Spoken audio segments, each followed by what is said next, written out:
Sahabat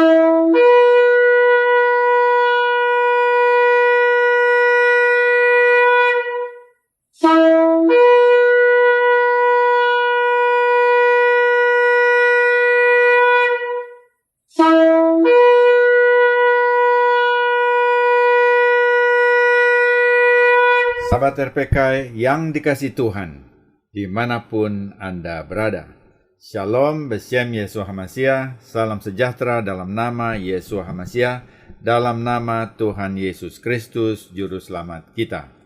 Selamat mengikuti siaran Tekiyah, Telaah Kata Ibrani Alkitabiah, bersama saya Gembala Benyamin Obadiah, Ketua GKMI Gereja Kehilat Mesianik Indonesia, Jakarta. Tekiyah juga adalah cara peniupan shofar, trompet tanduk domba jantan dalam masyarakat Ibrani. Siaran Tekiyah dimaksudkan untuk menggali kebenaran Alkitab dari bahasa dan masyarakat Ibrani yang menjadi persemaian tumbuhnya iman Kristiani kita yang berasal dari tanah perjanjian Israel di Timur Tengah. Saudara dapat mengajukan pertanyaan ke 0812-9912-430.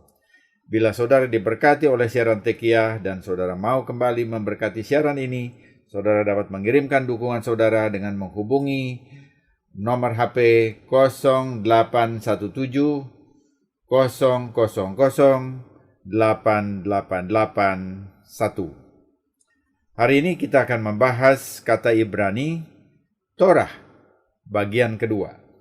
Torah artinya pengajaran, instruksi. Ejaan Ibraninya Taf, Vav, Res, He, dibaca Torah dalam bahasa Ibrani. Diterjemahkan dalam Alkitab Indonesia menjadi Taurat, mengikuti bahasa Arab. Tekiyah selalu mengikuti aslinya, bukan versi turunannya. Torah, pengajaran atau instruksi. Kita mulai dengan membaca Mazmur 119 ayat 77. Biarlah rahmatmu, rahameka, sampai kepadaku, supaya aku hidup, sebab Tauratmu, Toratecha, adalah kesukaanku. Jadi kita bisa melihat di sini bahwa raham itu kasih karunia, belas kasihan Tuhan, kasih setia Tuhan, mercy dari Tuhan, itu sampai kepada kita melalui Torah. Itu yang diucapkan di dalam Mazmur 119 ayat 77. Kita membaca lagi satu ayat dari Injil Matius 5 ayat 17. Jangan kamu menyangka bahwa aku datang untuk meniadakan hukum Taurat atau kitab para nabi. Aku datang bukan untuk meniadakannya, melainkan untuk menggenapinya. Aku datang bukan untuk mengcancelnya, melainkan untuk memenuhinya. Dalam bagian pertama, kita sudah memahami bahwa Torah berasal dari akar kata Yareh, Yod, Res, He. Yareh berarti melempar dengan tangan ke arah sasaran, atau kita bilang dengan bahasa Indonesia yang lebih singkat adalah membidik. Dari akar Yareh dapat dibentuk dua kata benda. Yang pertama, Moreh berarti pemanah atau guru. Yang kedua, Torah yang berarti pengajaran atau instruksi, seperti yang dilakukan guru kepada muridnya atau seorang ayah kepada anaknya. Seorang ayah yang mengajar anaknya naik sepeda akan membangunkan anaknya bila ia jatuh. Sang ayah tidak akan mengirimnya ke penjara bila anaknya belum bisa naik sepeda dengan lurus. Dalam pengajaran tentu ada disiplin, tetapi disiplin tersebut bukanlah hukuman seperti yang dikenal di pengadilan. Jadi dalam bahasa dan masyarakat Ibrani atau Yehudim, Torah dipahami sebagai pengajaran yang berkonotasi positif. Nah, sekarang kita akan membahas lingkup makna Torah. Ada 3, ya. Kita akan selesaikan pada siaran ini. Yang pertama, Torah adalah 5 kitab Mose yaitu Beresit, Kejadian, Syemot, Keluaran, Vayikra, Imamat, Bamidbar, Bilangan, dan Devarim, Ulangan. Kelima kitab ini dikenal sebagai Torah tertulis yang disebut Torah Sebiktaf. Di samping 5 kitab Mose tadi, Torah dapat juga dipakai untuk merujuk seluruh kitab suci Ibrani yang disebut Tanakh, yaitu singkatan dari Torah, Nevi'im, dan Ketuvim.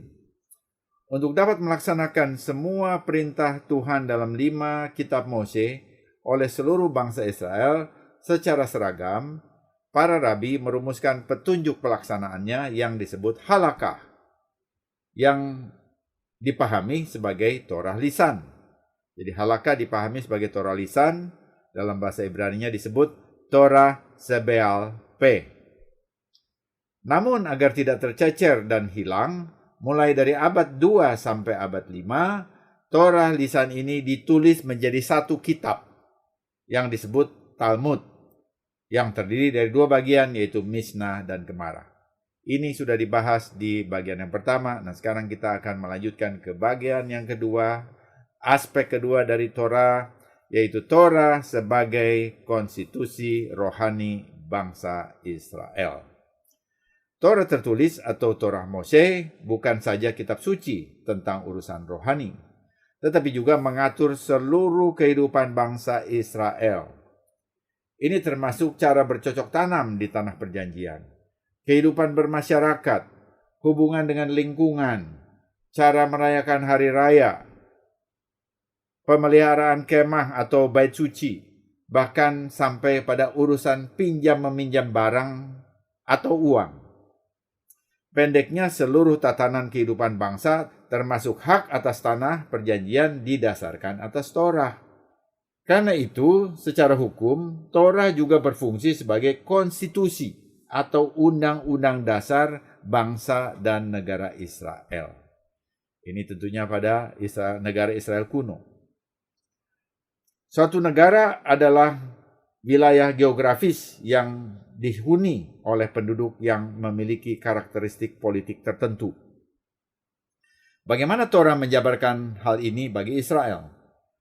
Torah dalam kitab Kejadian mencatat perjanjian antara Adonai Elohim dengan Abraham yang memberi landasan munculnya satu bangsa yang tinggal di wilayah geografis tertentu. Kita membaca dalam Keluaran 12 ayat 1 dan 2, berfirmanlah Tuhan kepada Abram, pergilah dari negerimu dan dari sanak saudaramu dan dari rumah bapamu ini ke negeri yang akan kutunjukkan kepadamu. Aku akan membuat engkau menjadi bangsa yang besar dan memberkati engkau serta membuat namamu masyhur dan engkau akan menjadi berkat. Dalam perjanjian ini, jelas Tuhan menyatakan bahwa keturunan Abraham akan menjadi satu bangsa yang besar. Selanjutnya Torah menjelaskan keturunan Abraham dari garis Yitzhak dan Yakov yang kemudian menjadi 12 keluarga, bahkan menjadi 12 suku bangsa Israel. Mereka datang ke Mesir, diperbudak selama ratusan tahun, dipimpin keluar dari perbudakan Mesir oleh Moshe, dan memasuki tanah perjanjian Kanaan sebagai bangsa merdeka. Semua ini ditulis dalam kitab-kitab Torah, yaitu Kejadian, Keluaran, dan Ulangan. Dan ditambah dengan kitab Nabi Yosua atau Yehosua. Sesudah jelas asal-usul bangsanya, kita perlu melihat apakah wilayah yang diduduki juga dinyatakan secara jelas di dalam Torah. Jadi kita lihat tadi bangsanya sudah jelas dikatakan ini keturunan Abraham, dan sekarang wilayahnya bagaimana? Ini membawa kita pada Kejadian pasal 12 ayat 5-7, tetap di dalam perjanjian Abraham. Kejadian 12:5 sampai 6 saya bacakan lebih dahulu. Abram membawa Sarai istrinya dan Lot anak saudaranya. Mereka berangkat ke tanah Kanaan lalu sampai di situ. Abram berjalan melalui negeri itu sampai ke suatu tempat dekat Sichem, yakni pohon tarbantin di More. Waktu itu, orang Kanaan diam di negeri itu. Ini perlu jadi perhatian. Kemudian ayat Kejadian 12 ayat 7, ketika itu Tuhan menampakkan diri kepada Abram dan berfirman, Aku akan memberikan negeri ini kepada keturunanmu. Maka didirikannya di situ mezbah bagi Tuhan yang telah menampakkan diri kepadanya. Jelas saudara, Tuhan Adonai Elohim memberi tanah Kanaan kepada Abraham. Dan sekitar 400 tahun kemudian bangsa Israel memasukinya dipimpin oleh Yehosua, pengganti Moshe. Tetapi bukankah tanah Kanaan itu secara jelas disebutkan sudah didiami oleh bangsa Kanaan lebih dahulu?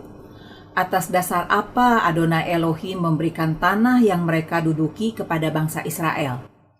Ya, ini pertanyaan yang mendasar, yang terus bergema sampai sekarang. Mengapa penduduk di sana digusur? Pertanyaan ini berhubungan dengan kedaulatan Tuhan atas bumi yang diciptakan. Rashi, seorang komentator Torah abad 11, menghubungkan hal ini dengan Kejadian 1 ayat 1 yang menyatakan bahwa pada mula pertama Elohim menjadikan langit dan bumi. Sebagai pencipta, Tuhan berhak atas ciptaannya. Tuhan berhak atas segala sesuatu yang diciptakannya. Jika seseorang menciptakan sebuah benda, misalnya robot, maka ia dapat memberikan robot itu kepada siapapun yang ia kehendaki, karena itu adalah miliknya. Demikian juga Tuhan dapat memberikan ciptaannya kepada siapapun yang dikehendakinya. Ia menciptakan bumi, maka ia berhak memberikan bagian dari bumi yang ia ciptakan kepada siapa yang dikehendakinya. Dalam hal ini, wilayah Kanaan itu diberikan kepada bangsa Israel melalui perjanjian Abraham. Tapi ini juga masih menimbulkan pertanyaan. Lalu mengapa bangsa Kanaan digusur? Torah juga menjelaskan karena mereka melakukan penyembahan berhala, dan bukan hanya penyembahan berhala, namun penyembahan berhala dengan menyembelih anak-anak mereka untuk dipersembahkan kepada dewa Moloch. Dalam Ulangan 12 ayat 31 dicatat dengan jelas. Nah sekarang, apakah konstitusi negara Israel yang saat ini, masa kini, berdasarkan Torah? Jawabnya tidak. Israel sekarang, atau negara Israel sekarang adalah negara sekuler. Pengertian konstitusi dalam bahasan ini adalah rohani. Jadi, konstitusi bangsa Israel, keberadaan bangsa Israel itu memang berdasarkan Torah. Tapi negaranya saat ini itu konstitusinya itu sekuler, ya. Jadi kita lihat begitu. Tetapi Israel kuno, baik bangsa maupun negaranya, waktu dipimpin oleh David dan raja-raja, itu dasarnya adalah Torah. Sekarang kita akan lihat aspek ketiga, yaitu Torah adalah ketubah, perjanjian nikah. Ketubah artinya perjanjian nikah. Karena ini perjanjian nikah, maka intinya pasti harus kasih. Waktu kita melihat ini di dalam kitab Keluaran pasal 19. Waktu itu Tuhan memberikan Torah dalam bentuk ketubah, dalam bentuk 2 loh batu, dan itu diberikan kepada Israel melalui Mose sebagai mediatornya. Nah, pada waktu itu Gunung Sinai tertutup awan padat sehingga sinar matahari tidak dapat tembus, mengakibatkan keadaannya menjadi gelap. Sebagai gantinya, Tuhan memberi api menyala di seluruh badan gunung, diiringi guruh dan bunyi shofar. Satu pemandangan yang dramatis. Saat itulah Mose di puncak Gunung Sinai menerima 2 loh batu berisi 10 firman. Bahasa Ibraninya Asara Hadevarot, yang ditulis oleh Tuhan sendiri. Pemberian Torah dengan dekorasi alam yang dramatis. Seperti itu, di mata orang Ibrani merupakan satu pesta pernikahan Ibrani yang dilakukan di bawah kanopi, di bawah tudung kanopi. Saat itu kanopinya berupa awan padat. Mempelai prianya adalah Adonai Elohim, Tuhan Abraham, Ishak, dan Yakub. Sementara mempelai perempuannya adalah bangsa Israel yang berdiri di kaki Gunung Sinai. Dalam pernikahan Ibrani, mempelai pria menyerahkan ketubah atau perjanjian nikah kepada mempelai perempuan. Apa ketubah antara Tuhan dan bangsa Israel di Sinai? Ketubah itu adalah Torah. Bagi Israel, Torah berfungsi bukan saja kitab suci atau konstitusi, tetapi juga ketubah, perjanjian nikah yang harus tetap dijaga untuk tetap memelihara hubungan rohani secara khusus dengan Adonai Elohim sebagai mempelainya. Dalam Yesaya 54 ayat 5 tertulis, sebab yang menjadi suamimu, Bualaiha, ialah dia yang menjadikan engkau, Adonai semesta alam namanya, yang menjadi penebusmu, ialah yang Maha Kudus, Elohim Israel, ia disebut Elohim seluruh bumi. Perjanjian nikah ini tidak pernah dibatalkan. Posisi Israel sebagai mempelai tidak digantikan oleh gereja Kristen yang manapun. Sebaliknya, orang percaya Kristen bangsa-bangsa ditempelkan, diintegrasikan kepada Israel yang sudah percaya untuk menjadi bagian dari mempelai Mesias. Ini diajarkan oleh Rasul Paulus, Rabi Shaul, dalam 2 Korintus 11 ayat 2. Sebab aku cemburu kepada kamu dengan cemburu ilahi, karena aku telah mempertunangkan kamu kepada laki-laki untuk membawa kamu sebagai perawan suci kepada Mesias atau Kristus. Hanya ada satu mempelai laki-laki, yaitu Mesias, dan satu mempelai perempuan, yaitu Israel. Bagaimana status orang percaya bangsa-bangsa? Jangan khawatir. Orang percaya bangsa-bangsa, yaitu saudara dan saya, dilekatkan, diintegrasikan kepada umat yang menerima perjanjian Abraham, yaitu Israel. Ini mencengangkan. Bagaimana ini dapat terjadi? Ada dasar ayatnya? Dalam Yohanes 10 ayat 16, Yesus berkata, ada lagi padaku domba-domba lain yang bukan dari kandang ini. Domba-domba itu harus kutuntun juga, dan mereka akan mendengar suaraku, dan mereka akan menjadi satu kawanan dengan satu gembala. Domba-domba dari kandang ini adalah Israel, sementara domba-domba dari kandang lain adalah bangsa-bangsa. Keduanya dipersatukan di bawah satu gembala, yaitu Yeshua Mesias.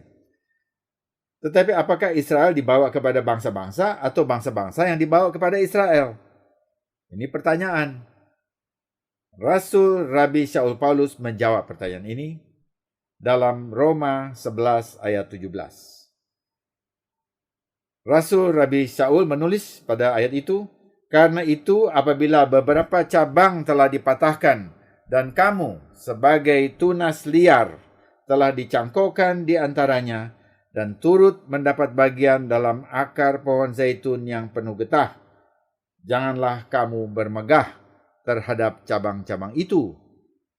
Jikalau kamu bermegah, ingatlah bahwa bukan kamu yang menopang akar itu, melainkan akar itu yang menopang kamu. Ayat ini dengan jelas menunjukkan bahwa orang percaya bangsa-bangsa sebagai tunas liar dicangkokkan atau lebih jelasnya diokulasikan, diintegrasikan kepada zaitun sejati, yaitu Israel.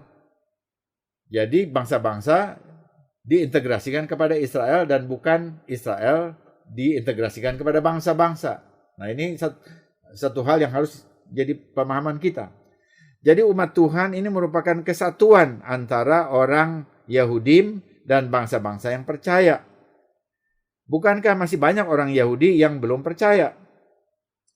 Ada saatnya Tuhan dengan kasih-Nya akan mengubah baik orang Yahudi tetapi juga bangsa-bangsa agar mereka menjadi satu kawanan yang digembalakan oleh Mesias Yeshua bagi kemuliaan Bapa di surga.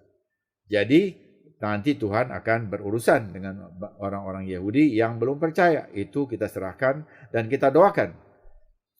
Kita serahkan kepada Tuhan dan kita doakan. Kita lihat dalam lukisan mempelai Mesias. Bangsa-bangsa percaya sekalipun memerlukan Torah agar dapat disebut mempelai Mesias. Tidak ada mempelai yang tidak memiliki ketubah alias perjanjian nikah yang dapat diterima sebagai mempelai yang sah. Jadi seorang mempelai, kalau dia tidak memegang perjanjian nikah, ketubah, dia tidak bisa dianggap sebagai mempelai yang sah. Nah, karena itu, kalau bangsa-bangsa ingin juga menjadi mempelai Mesias, kita juga harus memegang ketubah, yaitu perjanjian nikah yang adalah Torah. Dalam tradisi Ibrani, mempelai perempuan memelihara perjanjian nikah sambil menantikan mempelai laki-laki menjemputnya. Karena itu, Torah sebagai perjanjian nikah itu intinya kasih. Inilah yang kita rindukan. Inilah yang harus dipegang sambil menantikan Mesias Yeshua datang kedua kalinya. Ketika kita sebagai mempelai Mesias memegang perjanjian nikah, Torah, dan menyambut Mesias yang datang. Jelas Torah adalah pengajaran, bukan hukum. Torah adalah firman Tuhan yang diilhamkan. Torah adalah konstitusi rohani bagi Israel. Dan Torah adalah perjanjian nikah bagi Israel maupun bangsa-bangsa percaya. Karena itu, inti dari Torah haruslah kasih, seperti yang diajarkan Yeshua, sang mempelai laki-laki yang akan menjemput kita, orang percaya, Yahudi, dan bangsa-bangsa sebagai mempelainya. Semoga siaran ini menjadi berkat bagi saudara. Informasi bagi saudara, ibadah Syabat Mesyanik Gereja Kehilat Mesyanik Indonesia disiarkan secara live streaming di YouTube. Subscribe channel Kehilat Mesyanik untuk mengikuti ibadah dan pengajaran akar Ibrani secara online. Telah diluncurkan buku Rabi Dr. Yitzhak Sapira, The Rivka Remnant, yang tersisa dari Rivka dalam bahasa Indonesia. Hubungi Noni di 0858 9006 3519 untuk mendapatkannya. Sesudah narasi ini kita akan mendengar lagu tema konferensi Shufu, The Remnant Calling, panggilan bagi yang tersisa, ciptaan Samuel Bebena. Israel dan bangsa-bangsa dengarlah, Tuhan panggil umatnya. Israel dan bangsa-bangsa dengarlah, Dia panggil yang tersisa. Cabang-cabang dipatahkan agar kita dicangkokkan. Dalam Mesias kita satu, menyambut era baru menjadi satu. Mari kita jalani era baru. Yehudi dan bangsa-bangsa menjadi satu dalam kasih Mesias Yeshua. Amin. Tiba saatnya saya Penatua Ira Obadiah dan Bapak Gembala Benyamin Obadiah mohon diri dari ruang dengar saudara. Sampai jumpa pada siaran mendatang. Yeshua keselamatanku, Torah kesukaanku, menuju kepenuhan bangsa-bangsa. Shalom, shalom.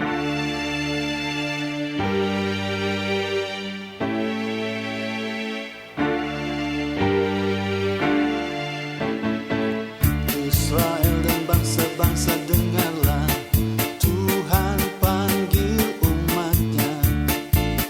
Israel dan bangsa-bangsa dengarlah, panggil yang tersisa. Cabang-cabang dipatahkan agar kita dicangkokkan.